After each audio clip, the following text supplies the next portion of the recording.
يا من على العرش العظيم قد اقترب، قلا قليلا مكون الأكوان. يا سامع ذبيب النمل في غسق الدقا حيا وباقي وعليه فاني. يا محمد إن البراق ركوبك ومتوقا في اللول والمرجان، في غفلة يسري كلم ربه في غفلة الإنس ثم الجاني. لو كانت الدنيا تدوم لأهلها سيدومن بالمصطفى العدنان. نزل عزرائيل إلى نحو النبي وصور نفسه صورة جميلة مثل الإنسان. وقف على باب النبي ينادي يا أهل بيت الذكر والقرآن. فأشرفت فاطمة بنت النبي ماذا تريد أيها الإنسان؟ فقال لها أريد دخولي لمحمد واستأذني منه يا سيدة النسوان. قالت له أرجع أبي مشغول بنفسه الليل محموم والنهار مرضان. رجعت فاطمة إلى غير الورى قالت له واقف على الباب رجل إنسان.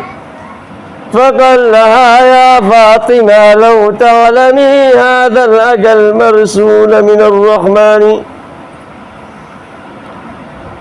فكي له الباب الأجل قد اقترب يا شوقنا لملاقة الرحمن.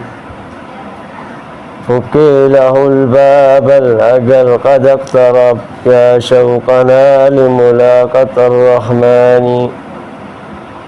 فكي له الباب الأجل قد اقترب يا شوقنا لملاقة الرحمن. دخل عزرائيل إلى نحو النبي ودموعه تمشي على الأوجان. وقال وعليك مني ذي السلام يا صاحب الرايات والقرآن. وقال النبي وعليك مني ذو السلام يا موت مرسل من الرحمن. وقال النبي وعليك مني ذو السلام يا موت مرسل من الرحمن.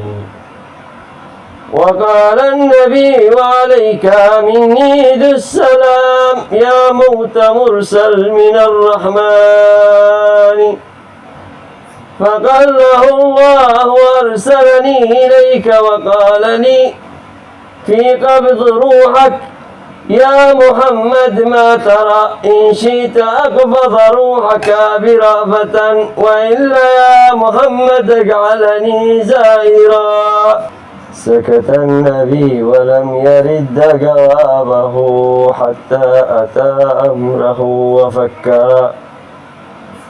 سكت النبي ولم يرد جوابه حتى أتى أمره وفكر.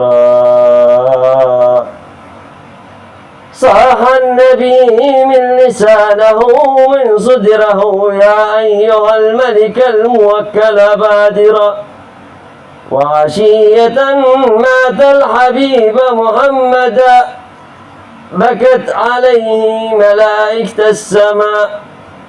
يا فاطمة أبيك ودمع عينك هاجرا. قالت أبي تبكي ملائكة السماء والعرش والكرسي وما هذا قرا. تبكي عليه مكة وزمزم والحرام أسفا على موت الحبيب محمدا. تبكي عليه مكة وزمزم والحرام أسفا على موت الحبيب محمد.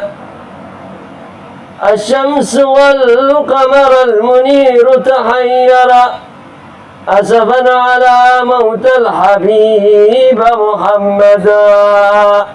تبكي عليه الطيور في جو السماء تبكي عليه في البحور الحيتانا. من يوم ما مات النبي حصل الكسوف لا بائع باع ولا شاري اشترى. من يوم ما مات النبي